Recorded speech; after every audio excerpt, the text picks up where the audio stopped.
Hey, welcome back to the Fire and Water Cooking Podcast. I'm Darren, I'm your host, and today I've got another great guest, Mr. Sebastian Bussert. He is the CEO and founder of Fogo Premium Hardwood Lump Charcoal.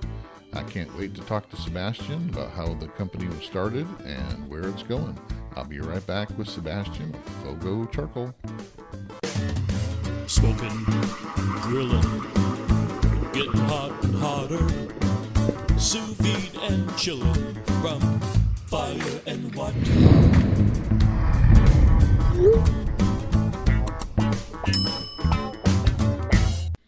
Hey, all, I want to welcome back Inkbird Products as a sponsor of the Fire and Water Cooking Podcast.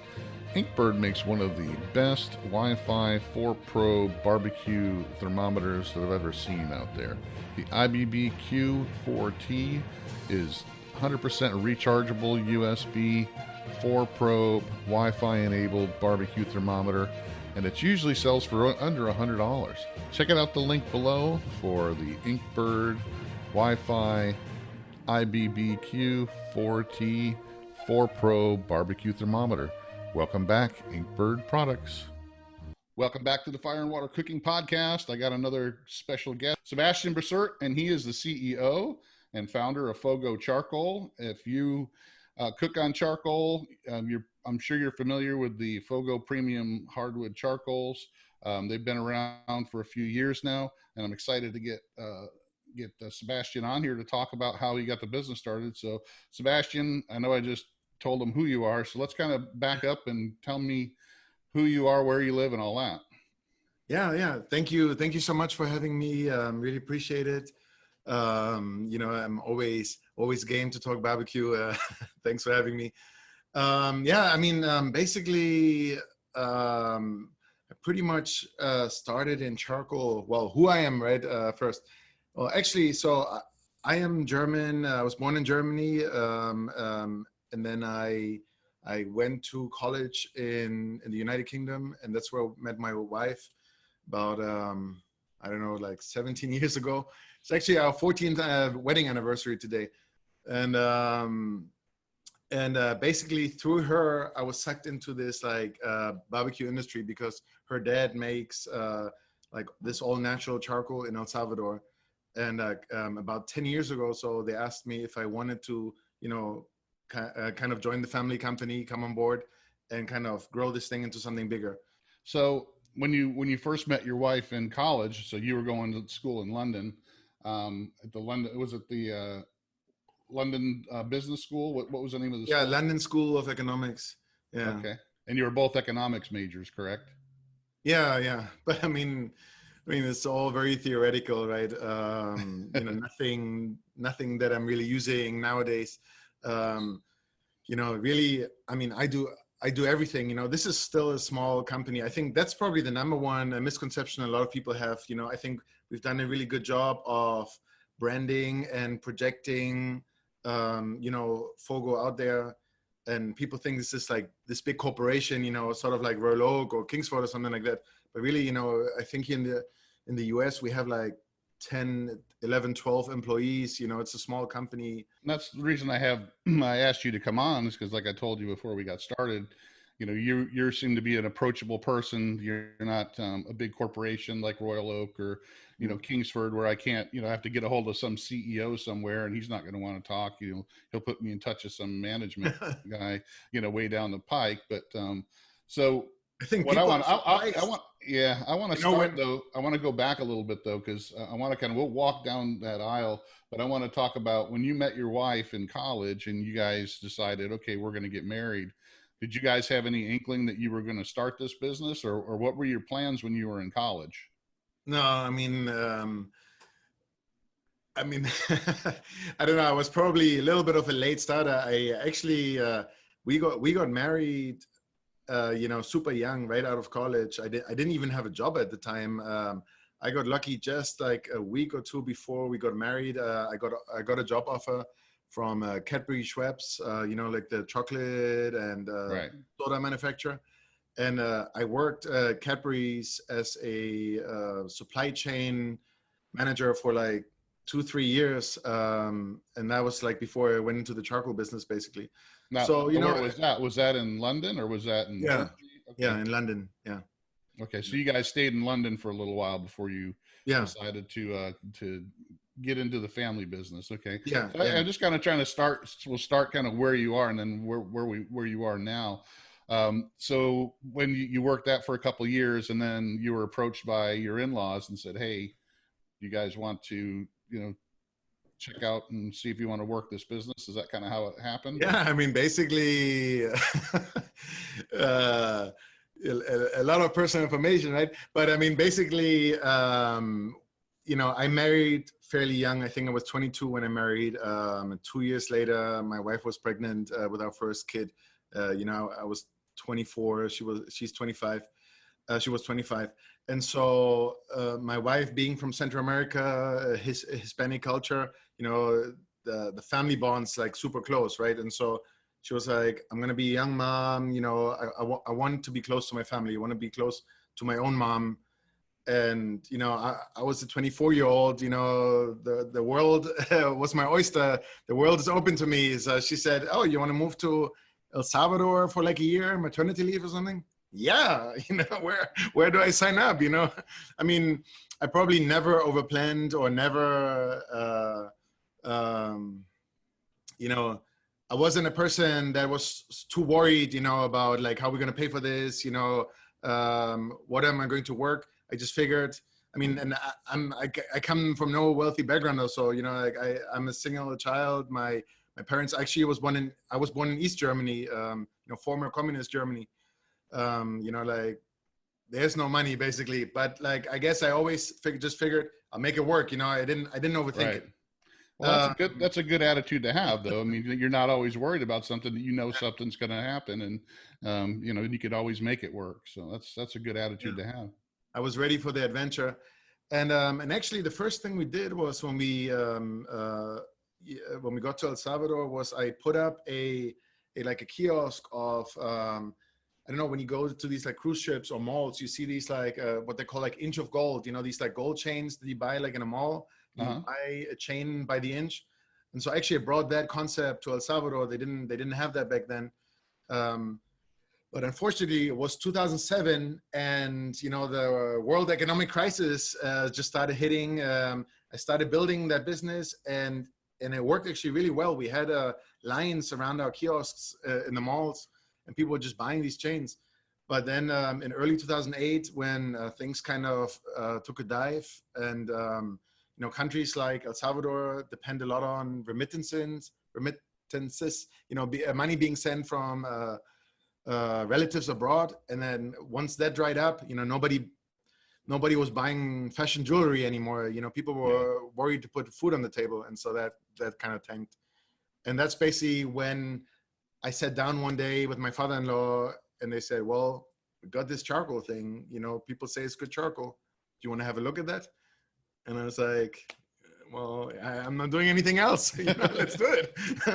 Well, sometimes that's the best thing. You kind of fall into stuff like that. And so when you came on board, then was he doing mostly wholesale? Was he selling mostly to locals? I mean, how is his distribution and the business set up when you came on board? I mean, so this is back in 2008, 2009. And it was just private labeling for other companies. And just exporting out of El Salvador. So one of the first projects that I had was, okay, how do we get closer to the consumer? Go to the US, set up a business there or buy out a business, some existing small distributor or something, and build our own brand basically. And that's pretty much what happened. So you decided to start the Fogo brand started in El Salvador, or did you start it in Miami when you just decided to say, all right, we're going to go to the US and start? Yeah, it was simultaneously. I started developing it in El Salvador, and then I launched it in the US in 2010, basically, in Miami. Yeah. So now let's pick up to where you started launching this in the US, and you came to Miami and said, all right, let's go. Yeah. What was the first thing you started doing? So essentially, as I mentioned initially, we sold wholesale and kind of private labeled other people's charcoal. And so we had a customer in Miami, a distributor, a very small distributor, back in 2008, 9, 10, and was an older gentleman. I think he was 65 in 2010. And so basically, I came to Miami and we sat down, and basically, the conversation came up, man, we're really hungry. We want to grow this brand. We have good charcoal. We want to grow this into a bigger business. What's your plan? Do you want to work with us and buy it and distribute it? And he was basically, well, actually, I want to retire. I want to get rid of this thing. But if you pay me off over the next couple of years, I'll give you all my existing clients, and you get a jumping start. You get a running start. Let's say you don't start from zero. I have a handful of customers, and basically the guy had like a lot of the charcoal using restaurants in Miami. He had sort of as customers, and so it kind of threw us a bit of a curveball, because I wanted to grow this brand, go into retail, and this guy was like, okay, here I have 50 restaurants that use charcoal. I was like, what about any supermarkets? No supermarkets right now, but these restaurants are buying every day, and they're buying a good amount of charcoal. I'm like, okay. So for the first couple of years, that was really our business, just restaurants. And it's good because it's good volume and it's very steady. Like a restaurant, the kitchen always has to be running. The charcoal always has to be burning. If there's people coming in or not, and it's sort of, it gave us a good kind of foundation.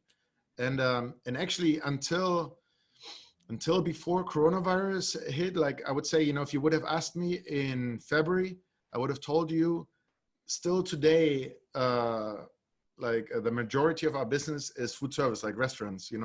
I would have said like 60% or so. And I know it's a question's coming up later, but basically coronavirus has totally tipped this around. Now, as of today, a business to restaurants is probably like 10%, and retail is like 90% or so. Like restaurants have had a terrible time, as people no longer eat out, but eat at home, basically. Yeah, I think that's messed up a lot of, it's some for the good, some for the bad. So, and some just totally different than what they were 6 months ago. That's for sure. So you kind of walked into a guy that had a business, took it over, and had to kind of put your launch in the retail brand on the back burner. So you were just still wholesaling and selling it to the restaurants. Did he have a established brand already that he was using and you guys just took it over? Is that how it was? Or no, I brought the Fogo brand basically. Okay. Yeah. And it was just, selling to the restaurants. That's a good start anyway, though, because you already got, customers that are using your product, and you can say, hey, this is restaurant quality right off the bat. Exactly. Yeah. That taught us a lot. Yeah. And as you will see, as we continue talking about this, really, and kind of shame on me, a lot of the Fogo story is there's no big strategy behind this, or, I don't know, like an investor that came and said, here's $5 million, build me a successful brand. A lot of this literally is, being lucky, making the right steps at the right time, learning the right things at the right time, and just sort of organically growing, the path of least resistance, let's say. Well, a lot of times businesses, timing is the biggest thing. And then, like you said, you approach that distributor at the right time. He's ready to get out. Yeah. And it gave you a foothold to get started and establish Fogo in the restaurant. So let's talk about why Fogo is 100% lump charcoal, because I know that's one of the things. You guys don't do briquettes. You don't do any other kind of products. It's pretty much lump charcoal and different quality of lump charcoal. So let's start with that. Well, so essentially that's the product that, that I had, that, back in 2008, 2009, what we were saying, that's what my father-in-law said is what we have. Right. And that was really my first experience with this too. That's probably around the time that I barbecued for the first time, grilled for the first time, burned and played around with charcoal for the first time. That's sort of my experience. And then I saw, I guess that's where my kind of degree kind of helped a little bit, kind of being analytical and stuff. So I kind of went into the US market and tried to analyze a little bit. Okay, what do people sell? Who are the big companies? Who are the competitors? What are they selling it at and stuff like that? And I saw that briquettes is huge. I think back in 2010, it was like 80% of the market of charcoal sales was briquettes, basically, to the extent that if you stop a random person on the street and tell them, ask them kind of what comes to your mind when I say to you the word charcoal, they say it's basically they're talking to you about a briquette. Everybody, like Kingsford has made it so synonymous, their product with charcoal, that's what people are thinking about. Kingsford, white and blue bag, pillow-shaped briquette, and lighter fluid. That's what they're thinking. And lighter fluid to get it going. Yeah, that's half the reaction. Oh no, I don't use charcoal because that smell of lighter fluid, I can't stand it. It's like, whoa. Okay, there's so much wrong with what he's saying. Let me back up. Well, I think, even the barbecue world has changed in the last 10 or 15 years to move away from that. Because I know back when I was younger and growing up, I mean, that's all you saw anywhere was Kingsford and lighter fluid. I mean, I didn't grow up in a really, big barbecue area. It was upstate New York, but every summer we have barbecues and we'd grill and make stuff, but it was always with briquettes and lighter fluid. And I can always remember that lighter fluid taste. Yeah. I don't think it was till about 10 or 15 years ago when, lump charcoal or even, the traditional wood pit, barbecue really started to become more popular. So I think you're right. Is everybody had that, when you said charcoal, that's what they thought of. Yeah. No, but so, I mean, why don't we sell a briquette? I mean, essentially, it's what you have when you make charcoal is you do have, a lot of fines. Charcoal is brittle, so it breaks down into smaller pieces and stuff like that. And so normally, once you have a very large scale operation of charcoal, like for example, Royal Oak, you want to be making a briquette because otherwise you're wasting all these like crumbles and all these like small pieces. It's just a waste. And so really briquette is a way of recycling.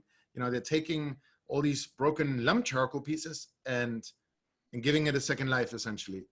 Yeah. So that's pretty much, how they started the briquette companies, because it was something to do with the waste wood and sawdust. And there's even, I know like with Royal Oak and some of the other companies, they still use waste wood, even in their lump charcoal. They use construction debris and 2x4s and they burn it, to make lump out of. So, because I found actual construction debris in bags, roof ties and stuff like that. And you're like, you don't find that, in a forest usually as a roof tie, but so yeah, I mean, I understand.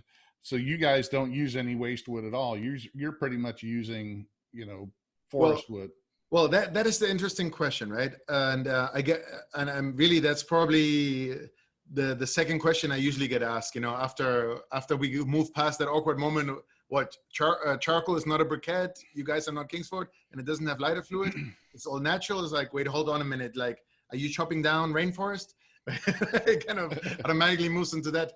And so the thing that you need to understand about really any charcoal producer in the world is that charcoal is always like a product of recycling to some extent, right? Like, wood is a far too precious commodity, a far too expensive commodity that anybody would have a sort of, like, nobody in the world that I know is that has a plantation of wood or goes into a forest and chops wood down to make charcoal out of it, right? Like, if you have access to wood like that, you could be making beautiful tables or like flooring or any other thing that's going to pay you top dollars for that wood, right? And so whatever wood you have made into charcoal is always some sort of recycling, right? And I think that's a message, none of the charcoal companies really talking enough about, because, you get that nowadays with, more environmental sort of awareness, you get that question a lot.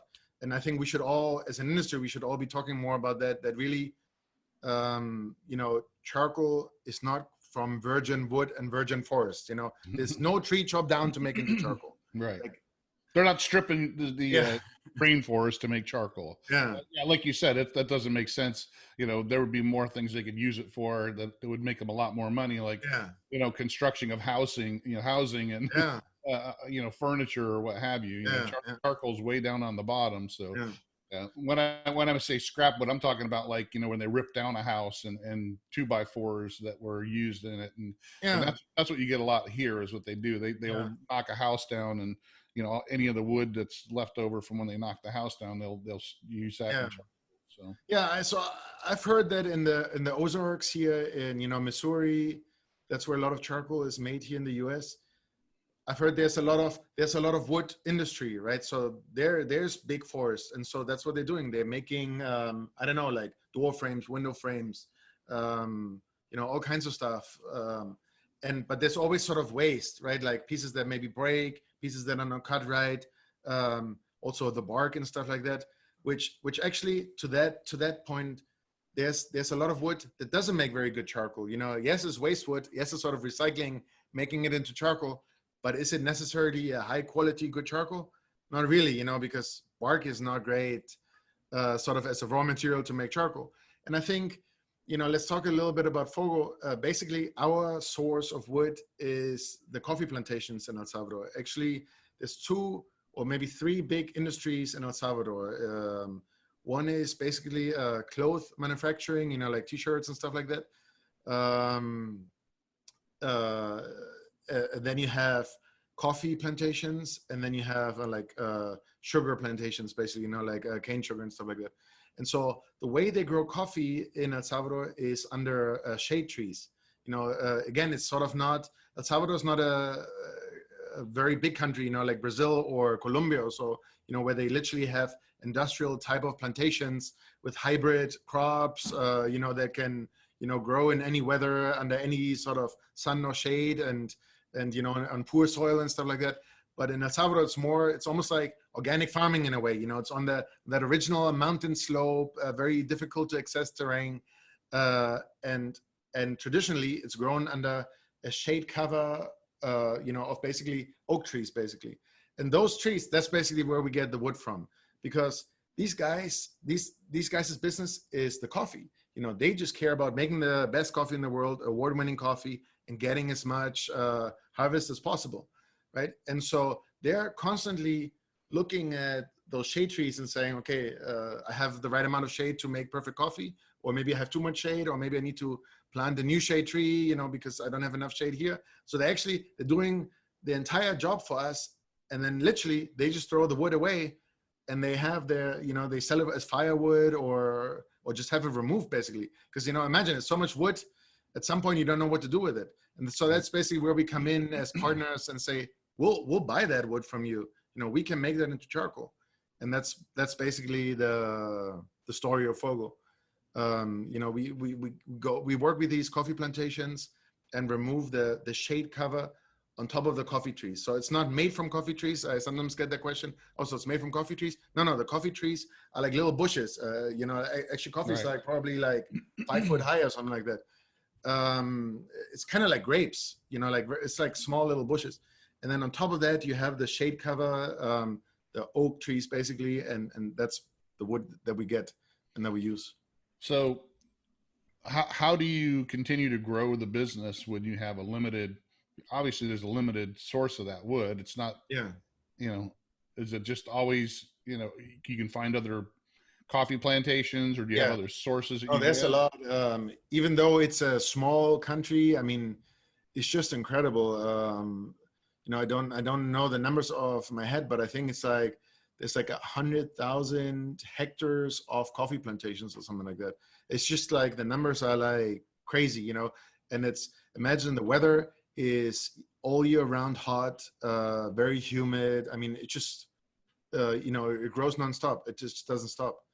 And so it's, it's a great raw material, basically, to have. Now, when did you start introducing new products like the ones from Argentina? How do you say it? Quebracho, yeah. Quebracho, and then the eucalyptus. When did you start introducing those types? Because those are not from El Yeah, Salvador, so they're from different locations. yeah. And so some of the backstory behind that is so on some level, I like to please people, and it's something that I try to teach my employees. Always say yes. Say yes first, and then we figure it out. And so, and you can take it too far, maybe, but so I've had. It's all started with the restaurants again. This is like back in like very early on, 2010, 2011. Here in Miami, we had Brazilian customers, Brazilian about steakhouses, those like churrascaria style, with the rodizio, the turning skewers and stuff like that. And we had like Argentinian steakhouses, and they're very proud, about their heritage, and they want to bring the entire experience. A Brazilian steakhouse, they want you to have that experience. They want you to feel like you're in Rio de Janeiro, at the beach eating that steak. And so they want everything to be authentic. And so they asked me, like, Sebastian, can you get me Brazilian charcoal? Sebastian, can you get me Argentinian charcoal? I'm like, sure, why not? I'll do. You tell me to jump, and I ask you how I, right? So I ended up bringing it. And then over the years, once we started like pushing into retail, I just thought, I sat down and I thought about charcoal. How can we sell this? What's the difference? And I thought, like, how's this different than like beer or so? Like an IPA. There's all these like different IPAs, or whiskey or so. There's all these different whiskeys, and and it comes down to, well, to some level performance, and we can talk more about that. But also, it's like flavor. All these charcoals are made with a different wood, and even though when you burn wood into charcoal, you're losing a lot of that, those wood oils essentially that are making like a fire taste like hickory or pecan or oak or something. You lose a lot of that essence, let's say, but still it retains I don't know, like a 10% or so of that essence of that wood that you're using, and it has a certain aroma, a certain, I don't know, like soul, like a flavor to it, right? And so I feel like our standard Fogo from El Salvador compared to Quebracho from Argentina, compared to the Brazilian one, there's different flavor profiles. And as people like different whiskeys, have different favorite whiskeys, different favorite beers, I just figured that, why not offer to people all these differences, and and they can pick whatever they like best. And that was sort of the entire idea behind that. Yeah, I kind of agree. I mean, there's, people, you have to play to your audience and play to your customers. And if they're asking for certain things, and there are differences, I mean, I've used different charcoals, and you can tell, especially if it's a different type of wood, it'll burn, faster or longer or hotter or cooler. So there's always, even if it's not that little bit of flavor, like you said, there's always some other principle of it, or, that's going to be different from one to another. So, but great. Yeah. So, when you started growing, when you started introducing the retail part of it, how fast did it really start taking off? Not at all, actually. Did you start like just trying to sell to like, charcoal, to grilling stores or specialty stores? As I mentioned before, right? I mean, either there was no strategy or the strategy didn't work out, but I guess there was a bit of a strategy at that point. So here we're talking probably like 2013, 2014. So I'm thinking, okay, we got the restaurants figured out. That's going good. But, really to make this sort of like a more long-term thing, to build a brand, we need to go into retail somehow. The restaurants don't really care about what they're burning. Nobody looks at the back. It's more about the, can somebody bring it to me 10 cents cheaper or something like that? It becomes difficult, to survive in that. And it's kind of fun to build a brand and, to build kind of your own thing.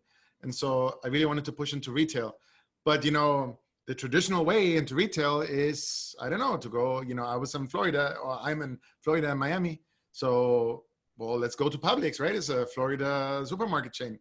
Let's go, I don't know, to Whole Foods, to even to Walmart or so. I mean, Google the biggest supermarkets in the United States, and you write to them, you call them, you try to get a meeting. And I mean, I hit a lot of, and this is standard, like everybody will tell you that same story, like it's not easy, like, I mean, these people are not waiting for you to turn up in their office and be like, oh yeah, I got charcoal for you. Oh, I was waiting for you, let's sell it. A lot of no's, right? And so basically it kind of made me, and it kind of connects with what I said earlier, I adapt. I like the adventure. I find kind of, I'm a survivalist, let's say, I find my own way to make something work. And so I just figured that, all these like thoughts started to combine, it's like, okay, so I have these charcoals here that are essentially like craft beer, or like whiskeys, but maybe I'm talking to the wrong people, I'm going to Walmart, I'm going to Publix, and these guys, they're probably just looking at this, on a price basis, or, they don't really understand the difference. We talked about Kingsford. They're just thinking charcoal and like, oh yeah, I got a Kingsford and I got Royal Oak, like, what's these Fogo people? What's the difference? Why do I care? Right. And so that's kind of when I started thinking that I need to find the audience. I need to find the market here of people that are like me, right? That they care about this. They care about the difference, that they care that this is all natural, that this is a better quality than, Royal Oak glam charcoal, let's say. And that are willing to pay, the money for it, as well as, where can I find these customers? Where are they shopping? And so that's kind of when, but almost like fell into my lap again. I think what happened first was that Amazon reached out to us. So, back in 2012, Amazon was still a website of mainly selling, books and DVDs and, lots of like small, light things. But they started to add more heavy stuff to their offering, like they started looking at dog food. They started looking at, charcoal in our case. And so they were building a charcoal category. So I can only imagine they must have gone to Royal Oak, they must have gone to Kingsford. But of course, those guys are dinosaurs. They were selling in every retailer in the United States. They probably looked at Amazon and they were like, we don't need you guys. Like, who are you? Like, we don't care. We're in every retailer that there is. But so Amazon, kept knocking on everybody's door, came knocking on our door. And even I said, like, what do they want? Sell charcoal online? They're crazy, what they're talking about.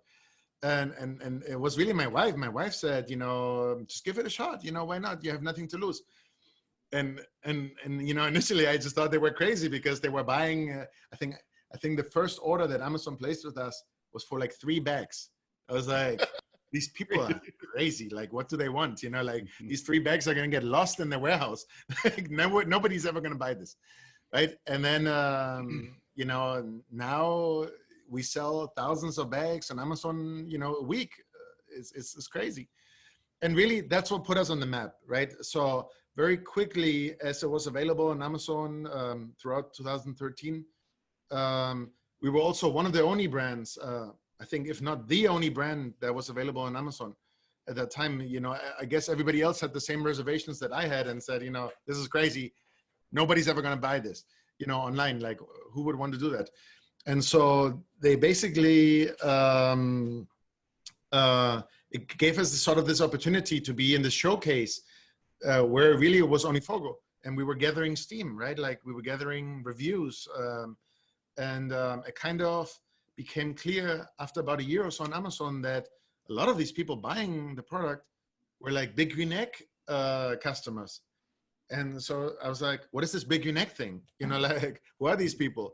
And so, I started going into Facebook groups, or I think this was like pre-Facebook groups, like forums back then, the Big Green Egg forum or Egghead forum or whatever it's called. And so because of the success on Amazon, then dealers became aware of us. Roswell Hardware, a big dealer, is now called Atlanta Grill Company. One of the first dealers that picked us up. And so that gave us a bigger audience, and it sort of just grew from there. Again, like I said, all organically and naturally, more people bought online, more reviews, sign up a dealer, more people saw it. Some of those didn't want to buy it at that dealer. They went online, and, it's just it just spitballed from there, basically. So how important do you think it was to have the premium on there, premium charcoal? Yeah. And that's a good question. Not many people actually ask us about that, but so again, it was something that I created for restaurants. I had a restaurant ask me, I don't like the charcoal you're bringing me. I'm like, why? What's wrong with it? And they said, like, it only has 50% big pieces. The rest is kind of like small pieces. I'm like, yeah, but I mean, that's how it is, right? I mean, you make charcoal and some of it breaks, you get some big pieces and some smaller pieces. I mean, every charcoal in the market is like that. But actually, as like I said, like, I like to please people. So as I kept thinking about it, I was like, you know what? Why is that like that? Why? So other people must have this issue, that they only want big pieces, or other people might say, like, I only want the smaller pieces because, every piece, like, I've bought charcoal in supermarkets, and there's a whole log in there. Like, it's unmanageable. You have a Weber, you're barbecuing at the beach or in a park, you buy this like 8-pound bag of charcoal, and there's a log in there. Like, what are you going to do? It's just crazy. And so it kind of struck me that this is interesting. This is where we can add like a differentiator to charcoal, like a 100,000-year-old industry, since the beginning of mankind, since we discovered fire, we're making charcoal basically. And it's like, there's nothing in the market, actually, with the exception of briquettes. I believe that is why briquettes are so popular, because, they're uniform in size. They're always the same shape, always the same size. So it's something that people can work with, and that's why for so long also lamp charcoal was so kind of not well regarded, because people kind of said, yeah, but then you get a big piece, it takes too long to burn, it doesn't get hot, and then you have little pieces that burn up too fast, and then you have hot spots. I'm like, what are they talking about? Like, it doesn't have to be like that. Like, if I, as a manufacturer, do my job well, because I can basically classify the charcoal or pre-select it into just big pieces and medium-sized pieces, small pieces, dust, right? Like, these machines, everybody has that basically. You just have to do it. There hasn't been a will in the industry, right? It's charcoal is a commodity. How many containers do you want? How many shiploads do you want? Right? Nobody ever thought about it. We were small enough to say, okay, I only want big pieces. Yeah, but how many bags of big pieces do you want? Oh, just like 100 bags. We were small enough to not send the guy packing where we're like, you know what? I'll do it for you. It's going to be a bit more expensive because, literally, that's where also some of those marketing phrases I put on the back came from. Literally handpicked. So I had a guy picking it off the belt, right? Like in a factory, like, you need to imagine it, like the conveyor belt is running with all the charcoal, a guy is bagging it. And so I told one guy, just stand there and pick every piece that's about the size of your fist that you can grab like that. Like, I want you to pick it up and put it in a bag. Make me 100 bags. The guy wants to buy 100 bags. And that's how it started. Like, you can't make it up. And I think, it changed the charcoal world a bit, now, and I know it's one of your questions you have. Now, a lot of people started copying us on that and trying to get a piece of the action, basically. But, that's how it is. Yeah. That's the I guess I think there's some kind of quote out there that one of the biggest things of people to flatter you, they copy what you do. So but so the super premium is actually pretty much mostly big pieces, and the premium is your regular product that you always offered. Yeah, but it's the same wood, it's just the different sizes. Yeah. It's what I explained to you, passes on that conveyor belt and people just picking it off. Literally at the time of packing, every piece is that big piece. It just breaks over time, right? So there's a lot of transport involved. It gets put into a container, then it gets transported to the US. Then I put it in another truck, gets to the store, maybe 2 or 3 guys, carefully moving charcoal bags around or not so carefully, and things keep breaking. That's why I think I put like a crazy formula on the bag. I think like 80% above 4 inches. Again, I probably just came up with it one day, and I figured, it's got to be something like that. I put your finger in the wind, but there's no scientific explanation. But literally, at the time of packing, if you come to our plant, it's all big. It's 100% big pieces, right? And then it starts breaking down pretty much from there. So I know because I have a ceramic grill, and when people start buying a more expensive grill, whether it's a gas grill or whether it's a charcoal grill or what have you, they start wanting to have more expensive fuel. So Yeah. they want to use the best, especially like you said, the big green egg people. I mean, they're similar. Anybody that's going to spend $1,000 or $1,500 or $2,000 on a charcoal grill is going to want to use better quality stuff. They don't want to toss in a $10 bag of briquettes that's not the optimal fuel for them. So I mean, I can understand you're targeting that person that wants to put something premium in his premium grill. So I can definitely see how that started growing and got you especially in Atlantic Grill Company. I know those guys. I know Gary and his brothers, and deal with them too. So but I can definitely tell that that's kind of where your market is. You're not at your brand is not at the Kingsford level of just some guy who barbecues 2 times a year and just throws doesn't care what it is and throws lighter fluid on it and just cooks a couple of hot dogs. I think most of our customers, you know what? Because that's another question I've been getting quite a bit, right? Like, who are your customers, right? And as you grow bigger, you kind of start thinking about that more. Yeah, who are my customers? And I would say, people have hobbies, right? And people start investing, their time and money into their hobbies. And so I would say we're not like what you just said, right? We're not the charcoal, and we're not available mass market, nationwide, let's say. We're not that charcoal that, I need something to burn, run to the next grocery store or gas station or whatever and pick up a bag. That's basically not us. We are like a hobbyist, like a barbecue aficionado, backyard warrior, like you said. Enthusiast. That has enthusiasts probably out there, right?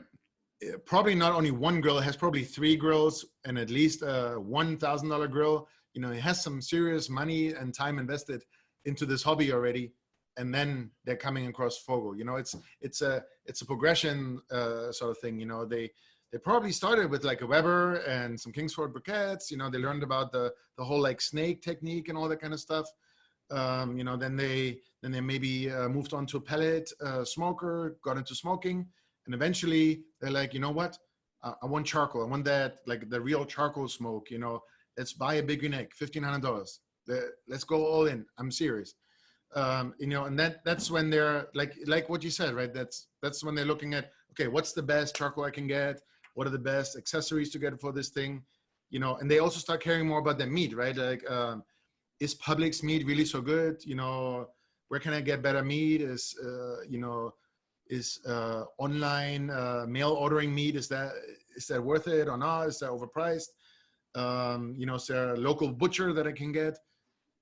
Things like that. People really, that's what I'm saying. It's not just money, right? Like they start investing a lot of time, get on Facebook groups, get on forums, really start getting into this hobby basically.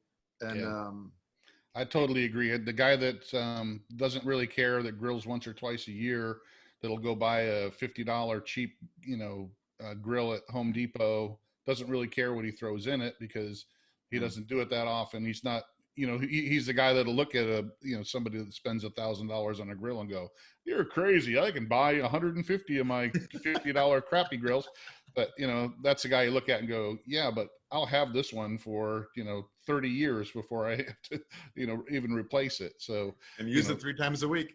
And exactly. And if it's, I wouldn't have, I've had crappy gas grills and cheap, grills that have rusted out after 2 years. And Oh, yeah. sometimes you got to go with quality over quantity, or just looking at price. And the people that are, like you said, that aren't doing that, they're not going to look at Fogo and go, wow, $35-$40 a bag, that's crazy for charcoal. I can get 2 big bags of Kingsford for $10. And it's like, yeah, but it's like, okay, Yeah. that's not the same thing. You don't, and you still have that in some of the groups, especially Yeah. with new people that come in, and then they're still learning about what they want to do. And then they'll look at anything, and all they see is price right off the bat. And you can really start seeing a progression when they start looking at more quality of what they're actually using, like you said, with the meat and everything, because they'll see, somebody's paying $35 for a couple of ribeyes instead of $10 at their Yeah. local, getting the no roll, or just really cheap meat. Well, you start learning about all these things, right? Yeah, Like you can ask a barbecue aficionado, let's say, what's the spinales, and they'll be able to tell you. That's exactly. another test. You ask anybody else, what's the spinales? Okay, don't worry about Fogo. Like you'll get there eventually. Right. It's kind of one of these things. You learn a lot of things, different smokers, different techniques. You learn about the meat. Why should I worry about prime? What's the difference between prime choice and select, or even higher than that? And once you get into that, then you're ready to buy Fogo, basically.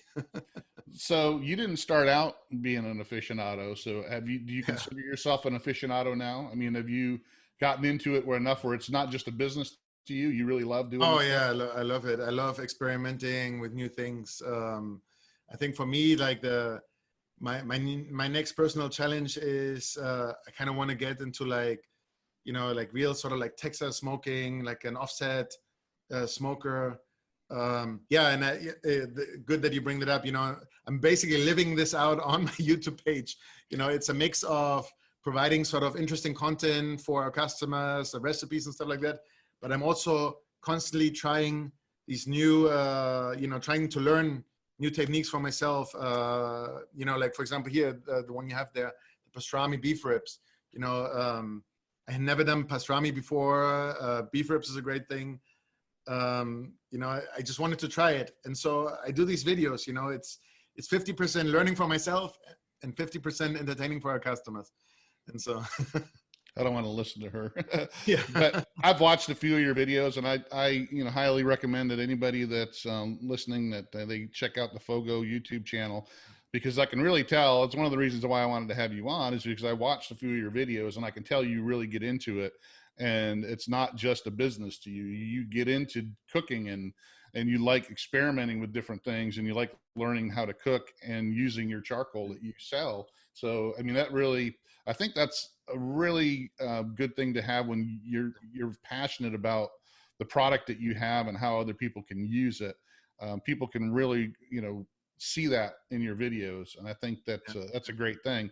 You won't see the CEO of Kingsford, doing that.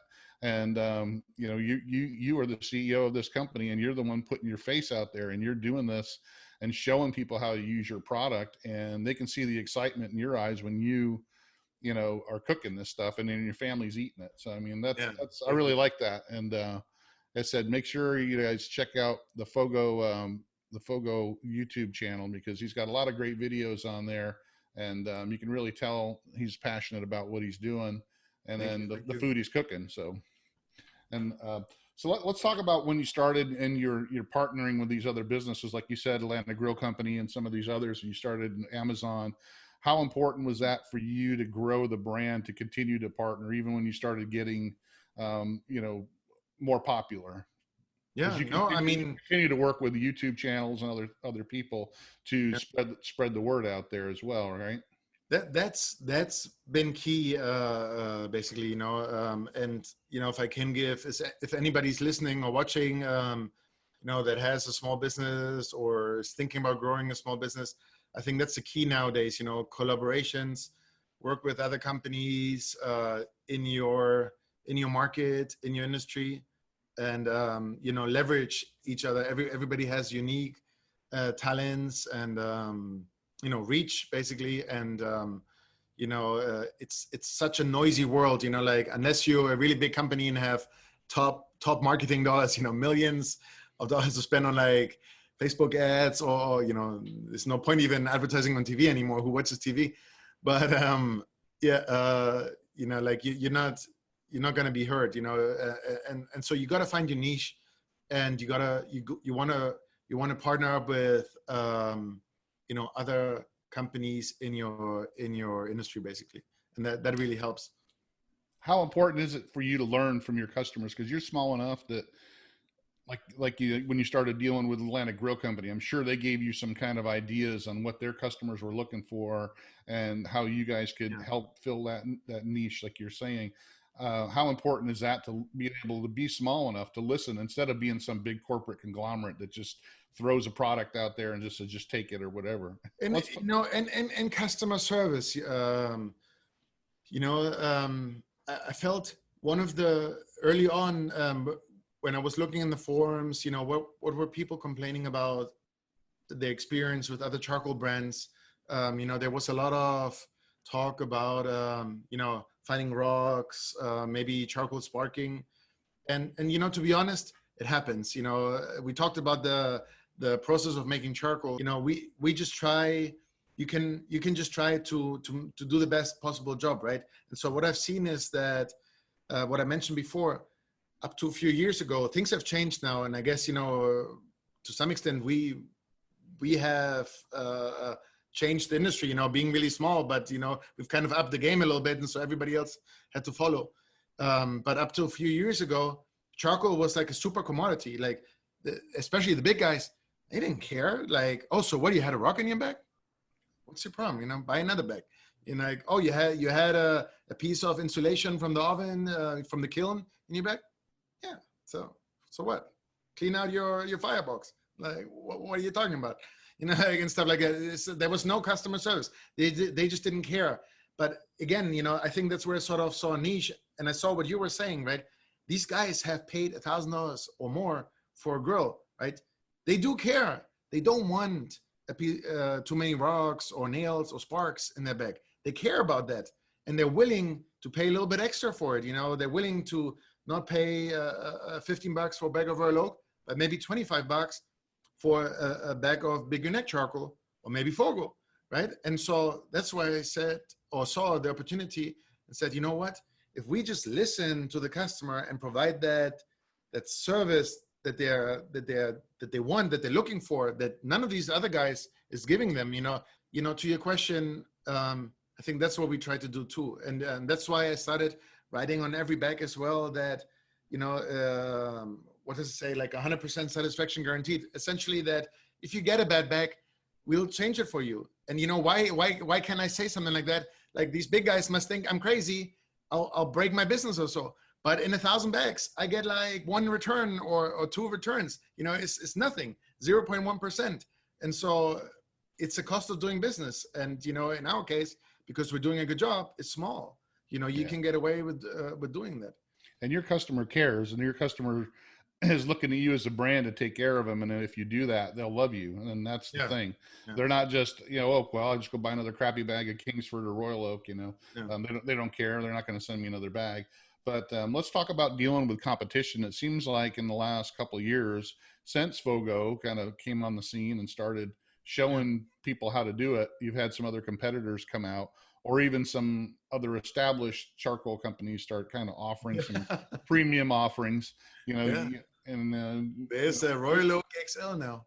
I don't know. Or you got haven't even looked at it. You got B&B now. They have different levels of charcoal. You've got, Jealous Devil coming out there nipping at your heels, trying to do something similar. But some of them are also trying to look at or go back to the other side, by offering briquettes and other things as well. What do you think of the competition out there, and what makes you still different from what they're doing? I mean, it's basically a bit of a summary of our conversation so far, right? I've never, this business wasn't established out of some business school business plan and, trying to grow to $100 million and sell it to a venture capital or something like that. Pretty much this started as a family business to put some food on the table, to pay the bills. And thankfully, through making good decisions and like what you were saying, listening to our customers and trying to fix the issues that our customers were having, we did a lot of things right, let's say, right? And the other thing that we talked about is that essentially Fogo is an extension of me, and my wife always says that to me, she calls me like, you're Mr. Fogo, because essentially the way Fogo portrays itself, Fogo is sort of as a brand, is a lot like me. And like we mentioned the YouTube channel and stuff like that. And so, I mean, competition, you know what? Barbecue as an industry, and so that's another thing we talk about, is growing tremendously. Look at the industry now and compare it to 10, 15 years ago. It's just crazy the amount of innovation almost. You think of barbecue industry and it's like, innovation, what are you talking about? But there were no pellet grills or maybe they were, right? I think Yoda existed like 20 years ago, but it wasn't like an industry right now. Like kind of Traeger blew that up and put that on the big map, becoming like a massive sort of company. Pellet grills really okay, like the Big Green Egg started growing a lot in the last 10, 15 years. But I would almost argue the entering of Kamado Joe as a serious competitor and a very aggressive competitor kind of made that category explode even more, than it was just by itself, with the Big Green Egg. And so generally speaking, and what I was mentioning too, I think we went from barbecue being sort of a thing that you associated, you had like nice childhood memories about, oh, your dad made barbecue, hamburgers and sausages and stuff like that. But if you wanted a real barbecue, you would go to a restaurant and maybe order a brisket, right? It kind of evolved from that to being like a major hobby of a part of the population, basically. Literally, I have friends that go biking, right? And like I asked my friends, like, what are you doing this weekend? And they're like, oh, I'm gonna ride my bike 150 miles down to the Keys. I'm like, really? But why? and he's like, yeah, man, I just got this bike. Don't even ask me how much I pay for it. It's like, how much you pay for this thing? It's like $12,000. Like $12,000 on this bike? Are you crazy? And they're like, well, how many grills do you have? And I'm like, well, like 10 or so. What's the average price of your grills? Well, $1,000. Like, I see you have $10,000 worth of grills in your backyard. And like, okay, like, okay, I get it. And so I think that's something that has happened. That in general, a bunch of trends over the last couple of years. Like healthier living, healthier eating.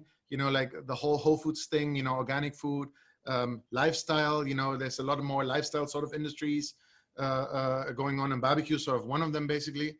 And like all these things have just come together basically. And it's just, I want to use the word exploding. I think if some people look at the number of the growth is maybe not quite exploding, but it's growing, it's a good amount of growth. Let's say in an industry you think is like stable and dead. Oh yeah. And I've talked to several, my guests before, just in the last 10 years, how the backyard cooking and barbecue, grilling, what have you, has changed in the technology. Everything has to have Bluetooth and Wi-Fi now. You got to have a controller to, and 10 years ago you never even would have thought of having something to control your Big Green, your charcoal grill to control the temperature like you would your oven. So all that kind of stuff, and the different types of grills that are out there and that keep being released. Some of the stuff from around the world, like a lot of the Argentinian type grills. Is big, the pizza ovens. Everybody wants that stuff. Everybody wants something new out there, and we're going to talk about that too, dealing with what's going on right now in the current situation with the COVID and all that, how it's affected your business. But I'm just from talking to a few people that are in the business, either with grills or one way or the other, it's actually increased their business because people are cooking more at home and getting more into it. And, besides, having some of the issues with the supply chain, getting shut down in China or what have you, they can't get the product in, but people are buying it as well. I've got some American manufacturers like Hasty Bake. They build all their own grills and they're having a hard time keeping up because people are buying them. Are you having any kind of issues getting supply of charcoal? Because I've heard that, they're starting to have issues in some of the stores now. I mean, I think it's the same. Goes back to that to some extent we're small, right? It's much easier to double your sales or triple your sales or something if you're small. Like, how is a Kingsford going to triple their sales? Like, that would mean in their case like three production plants or something like that, just to say, like, how are you going to go from one plant to two to three? It's impossible. These things take time. But for us, it was like, okay, you go from, I don't know, having like a battery of 10 sort of kilns. You take a month, you build another 10, then you take a month, you build another 10. Since it's not as industrialized, it's not like a massive scale, we could react fairly fast to it. And again, being small, you sort of nimble, you're like, oh, you want more? Sure. You just sort of react to it. So I guess, again, we kind of got lucky. And I mentioned that, 60% of our business used to be to restaurants. Really important, really. I would say the restaurants have, built this company and kept it running on a daily basis, just because it's so consistent, or was so consistent, the demand from the restaurants, day after day, week after week, all year round. Whereas, even though our customers tend to grill all year round, there's a sort of seasonality to it, to some extent. And that really has changed. Restaurants are having a terrible time. Some of the restaurants we deal with, they already told us they're going bankrupt. They're not opening again. Others are just doing takeout, operating at a third or so of their capacity. It's very difficult right now. But of course, people continue to be eating, instead of eating out, instead of going to restaurants, they're eating at home. And so that's why you see that, that sort of like the barbecue market having blown up a lot. Again, probably not everybody when, in April kind of looked online and said, oh, I'm buying a Kamado Joe or Big Unique or, Yoda smoker or something like that. Like, you don't jump all into like a $1,500 to $2,000 grill. But if you were sort of already on that trajectory, you maybe dabbled a little bit with it, you thought about it, those people probably jumped right in, kind of before their time, before they were really ready. And I think it's going to stick, somebody told me that it takes like 60 days or so to create a habit.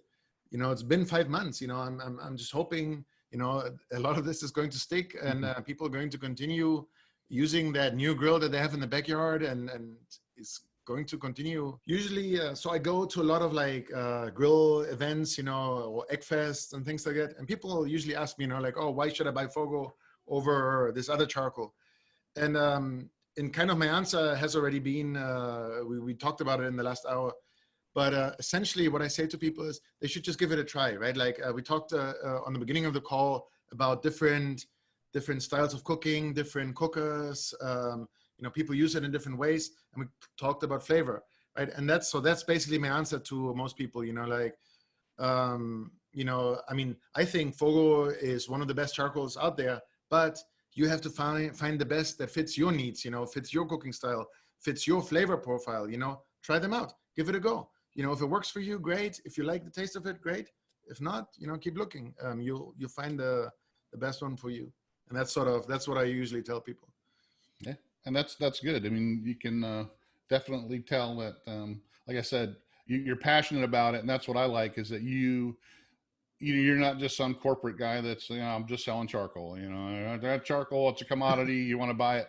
You actually have a passion for it, and I can tell. Like I said, that's why, check out the Fogo YouTube channel, check out the Fogo website, and you can just really tell that Sebastian really puts a lot into it, and that really means you care about your customers, you care about your product, you care about your business, and you treat everything like family. So that's great. So, well, I want to thank you again for being on. If there's anything else that's Fogo's got coming up, anything new coming down the pike or anything like that? No, right now, we're literally running to make sure that we get all the orders out. So far so good. We've been, lucky. I think there's no major wait times, no major lead times. We pretty much ship everything the same week, that we get the orders. But yeah, for now, I think there's also a little bit of uncertainty. We talked about like how long is this going to continue. I think this is going well into 2021, possibly longer. We've established new habits that are going to be with us for years. But I don't know. I'm also a conservative sort of guy, right? I don't like jumping into the unknown or doing crazy things. So I'm kind of in a holding pattern right now. Let's see what happens next, sort of thing. Yeah. Yeah. Well, you built a great brand, and I don't think you're going anywhere. I think if anywhere you're going up, you just don't know how fast you're going to go up and how far. So, but thank you. You definitely built a great brand over the last few years, and I'm sure it's going to continue. But I want to thank you again for being on, and I will make sure that everybody checks out your website, and they can buy it on Amazon as well, or any upscale barbecue outdoor grilling place, I'm sure. Ace Hardware nationwide now.